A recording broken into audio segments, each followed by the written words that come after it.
Xin chào tất cả mọi người, chào mừng mọi người đến tới chương trình talk show đầu tiên của Visa, tên là VSpeak. Và ở đây Visa của mình làm cái chương trình này mục đích là để tương tác mọi người hơn trong cái mùa dịch Covid này. Đây không chỉ là vừa một cái chương trình dành để giới thiệu cho các học sinh mới về trường của mình và connect các em với mọi người xung quanh đây, mà cũng dành cho các bạn và các anh chị nào ở đây ở UC và muốn viếng thăm lại trường của mình. Mình là host của chương trình này, tên là Tom. Năm nay là năm thứ 3 của ngành MET, là nó sơ bộ là cơ khí.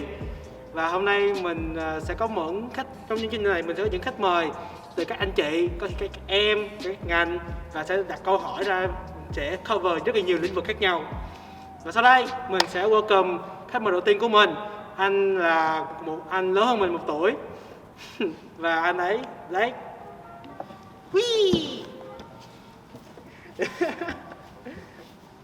Xin chào mọi người, mình tên là Khoa, mình là sinh viên năm cuối của ngành Astrophysics ở UC. Thì hôm nay mình đến đây để tham dự cái talk show của Visa. Thank you bro, thank you. Mình muốn cập nhật với mọi người luôn. Một phần mặc dù đây là talk show, nhưng mà tại trường của mình cái lĩnh vực, cái sự việc Covid cũng rất là nặng nề.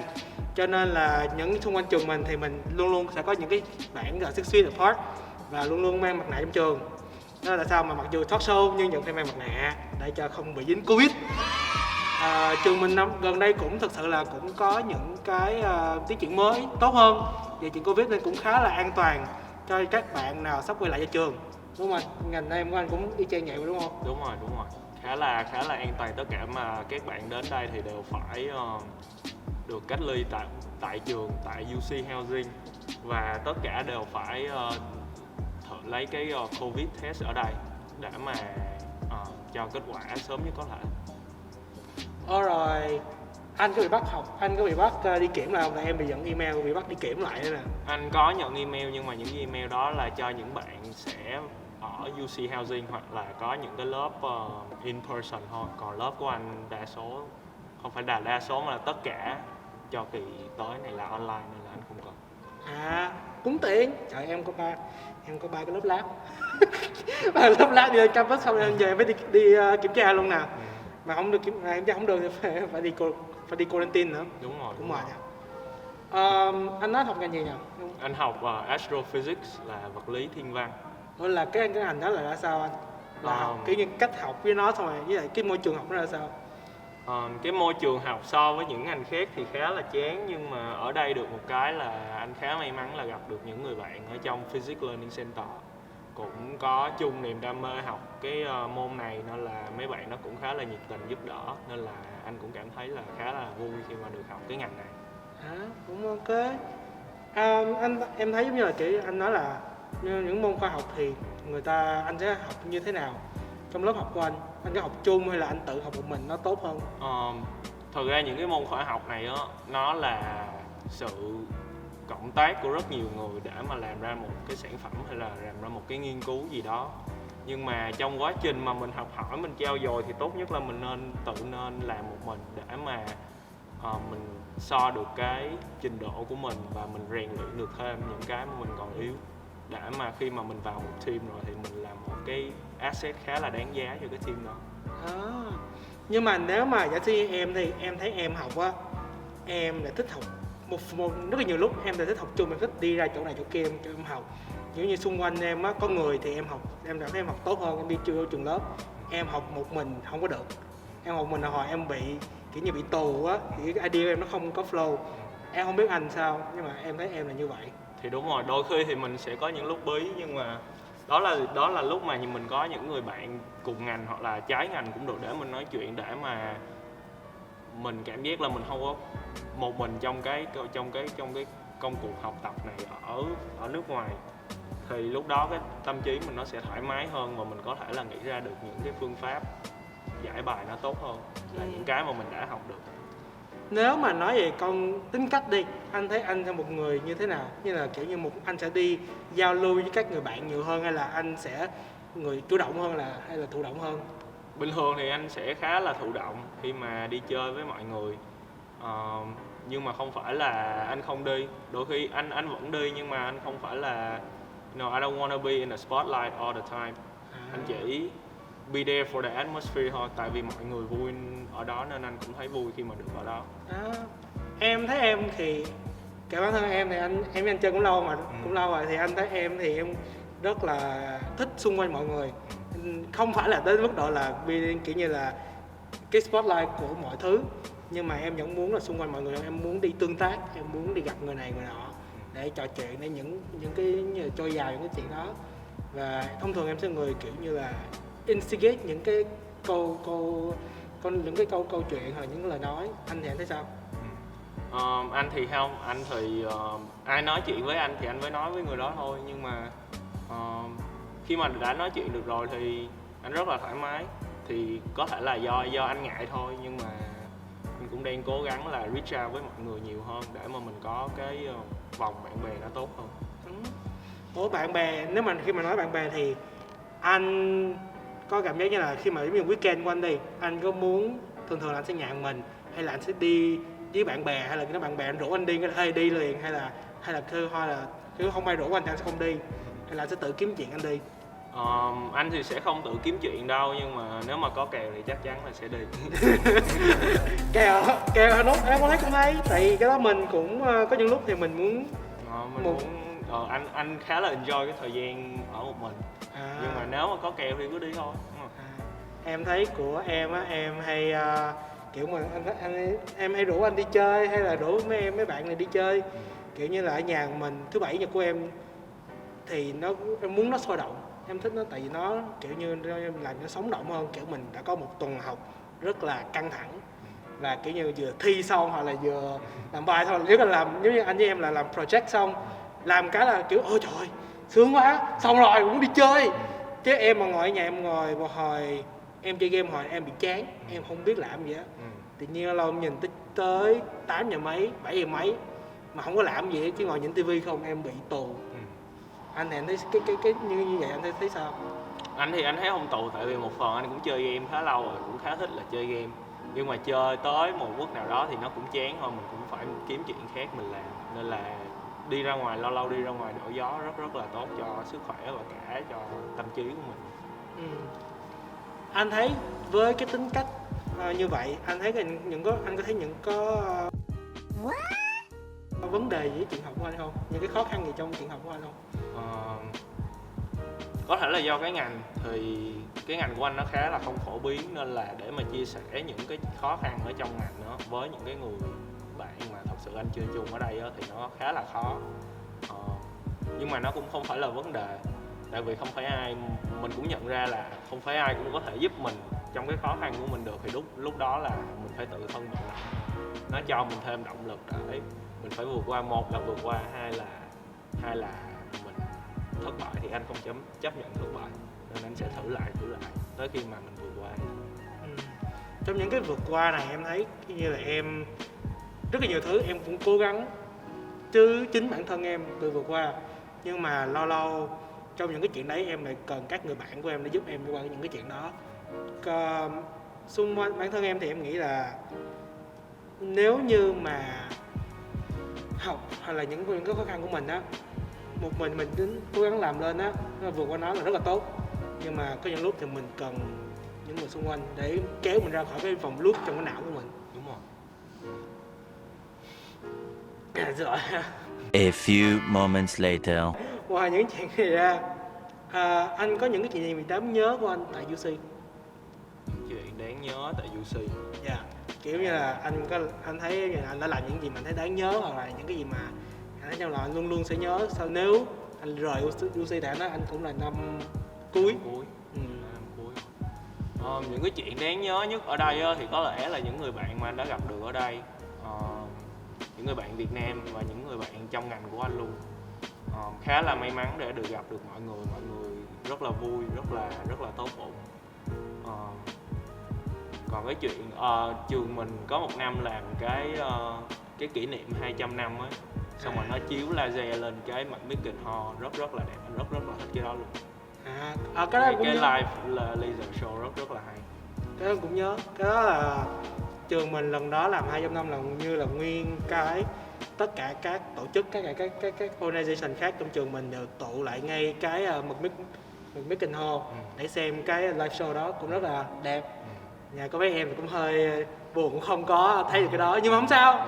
Anh nghĩ cái đó là nó có khi nằm trên cái trang của UC của mình, thì các em muốn xem thì các em vẫn có thể lên trang UC mà xem. Và hiện giờ em cũng cảm ơn anh đã chia sẻ những cái kinh nghiệm, những cái kỷ niệm của anh của trường. Và sau đây mình sẽ qua một trò chơi mới, mình cũng không biết là gì nhưng mà các bạn hãy xem sau. Ok, bây giờ thì hiện giờ trò chơi thì bản thân host cũng không biết, cho nên là bây giờ ekip sẽ giải thích chương trình cho host nghe và cả các khách mời nghe. Ok, thì trò chơi này á, mang tên là hỏi nhanh đáp nhanh.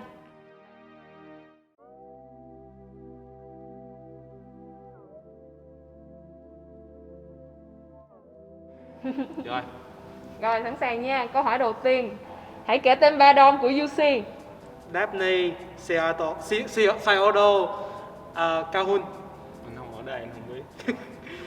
Vậy hả? Anh không ở đâu đây anh không biết. Em cũng không ở đâu anh ơi, nhưng mà em đi chơi với mấy bạn em gặp nhiều ở chỗ đó lắm. Ok, vậy người thắng leo đầu là Tom. Thì Ok. anh có thể chọn đổi cốc hoặc giữ. Anh được hửi không? Không, Vẫn không được hửi à? anh chỉ được nhìn thôi. Và anh Nước già, cái nước đậm rồi, nhìn nước mắm rồi. có thể cầm lên. Thôi anh giữ. Giữ hả? Giữ. Rồi, ok. Không thay. Cùng uống nha. Ok, Cùng ly cái rồi uống anh. nè.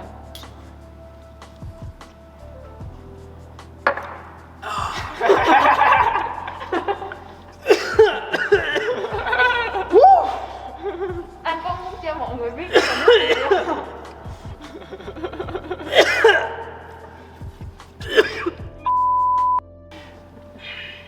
Anh uống gì vậy? Anh uống nước già ngon lắm bạn. Em uống nước trà mà sao em sắc như quỷ vậy trời? Lúc anh lại đổi anh thích uống cái kia hơn á. Cái này trà đắng, em không biết uống trà đắng. Nhưng mà cái này nhìn nó đậm, em tưởng nó là trà đắng. Nó là black tea đó bạn. Đúng rồi. Chậu lòng. Trà u lâu hả? Hãy kể tên 3 địa điểm tiện dụng gần UC, cửa hàng tiện lợi gần UC. Market Point nè.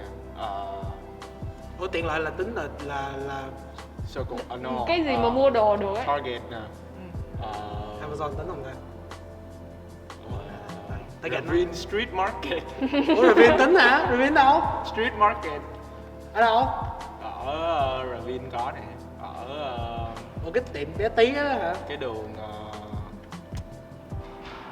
Macmillan. no.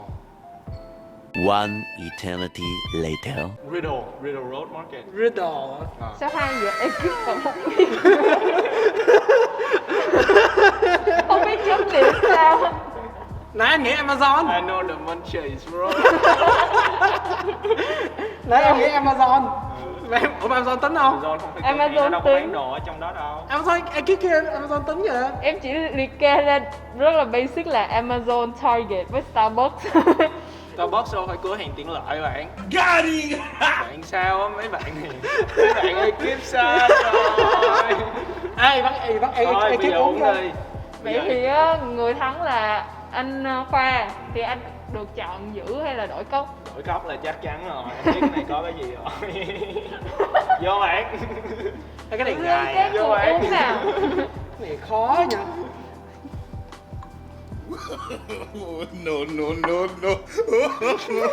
No.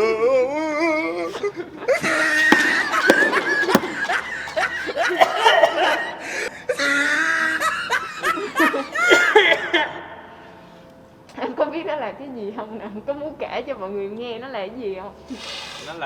Nó là Happy Meal ở Drunken Bento nhưng mà nó không có sushi. Kể tên 3 địa điểm mua đồ ăn ở Việt Nam, mua đồ ăn Việt Nam. Mua đồ ăn hả? Sài Gòn. Sài Gòn, 96, Ở 96 Cilantro. Kim Mì. Rồi xong. Em thấy anh Khoa trước nửa giây. Sự anh trời đó dẹp rồi. Hồi đó mới dẹp đây thôi ba, hồi đó nó vẫn có mà. Ê đâu được, sao anh cho dẹp này, em ba tiệm Việt Nam đàng hoàng. Rồi ok cho thắng đó. Thôi anh biết thắng rồi á. thôi, em trước kêu anh thắng rồi Thôi bây thôi. giờ uống đi đúng không? Giờ uống đi đâu biết cái nào là cái nào uống mới biết đúng không? Đúng không? Giờ đổi nó cũng vậy thôi, nó đâu khác gì đâu. Uống vô. Từ. Nãy giờ bên em không ạ? Đâu nãy tao mới đổi bên mày mà. Ngồi đó, Đúng đi. anh được chọn đó, anh chọn đi. Đổi hay không nào? Giây phút Em quyết đổi. định. Rồi, Bill anh. Vô. Vô.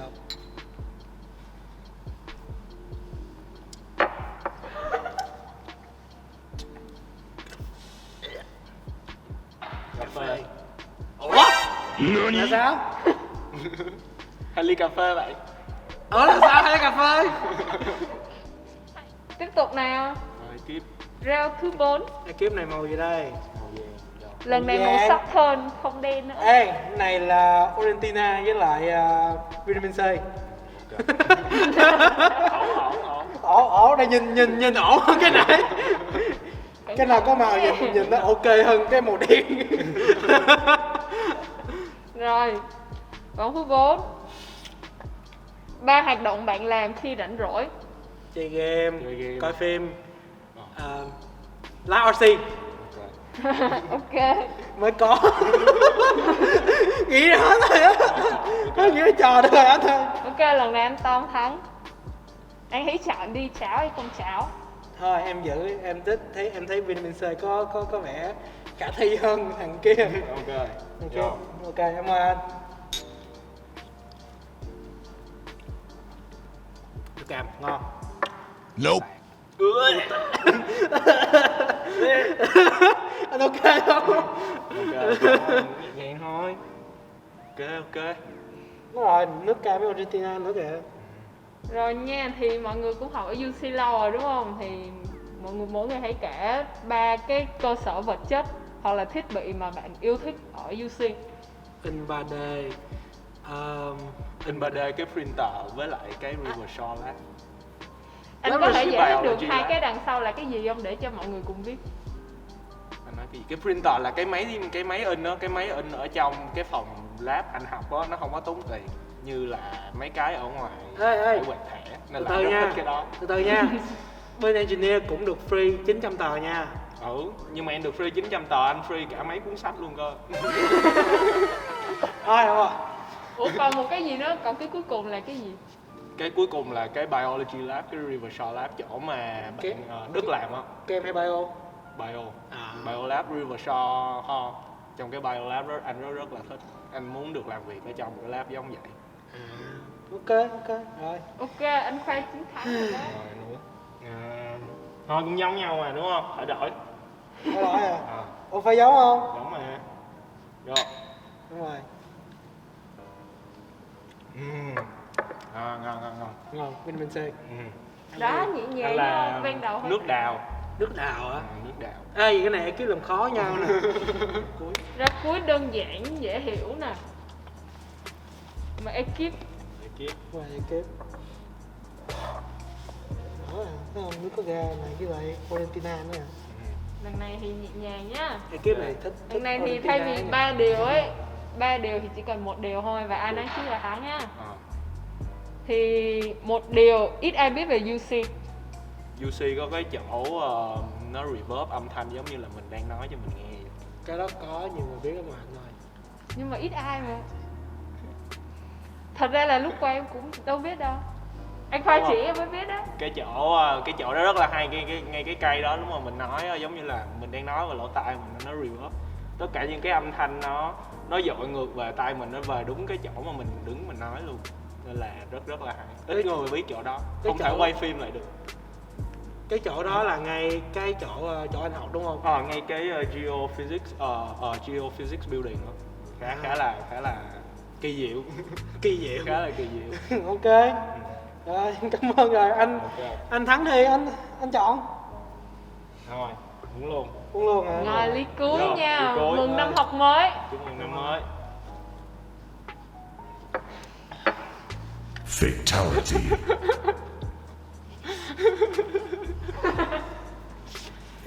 Tam tan vỡ. Đây là một sự lừa đảo. Đây là một sự lừa đảo. 3 cái cũng ghê quá. Anh nãy anh có dính nào cay cay không? Không. Anh dính cái wasabi nhưng mà nó cũng bình thường. Cái ly nãy của anh là ekip pha nước tương ớt, mà tương ớt chua. Em biết nó chua bao lâu. Em nghĩ trò này clip này nó trả lời là gọi là nhanh như chớp hay gì á, nhưng mà em nghĩ cho phải gỡ lại cái tên là questionable drink. Thôi nhưng mà mình cũng rất là cảm ơn mọi người đã xem video này. Trước khi mình tạm biệt mọi người, anh Khoa có những cái advice gì để cho các em sau này vào UC hay không? Thì đầu tiên thì các bạn qua đây thì nên đeo mặt nạ và rửa tay thường xuyên. Cái đó là cái đầu tiên nhất phải làm. Còn sau đó thì hy vọng là mọi người sẽ tìm được cho mình những người bạn thật sự là tốt ở bên này để mà không có cảm thấy cô đơn hay một mình trong những tình huống khó khăn, và hy vọng là mọi người sẽ đạt được nhiều niềm vui trong năm mới nữa. Vai say quá.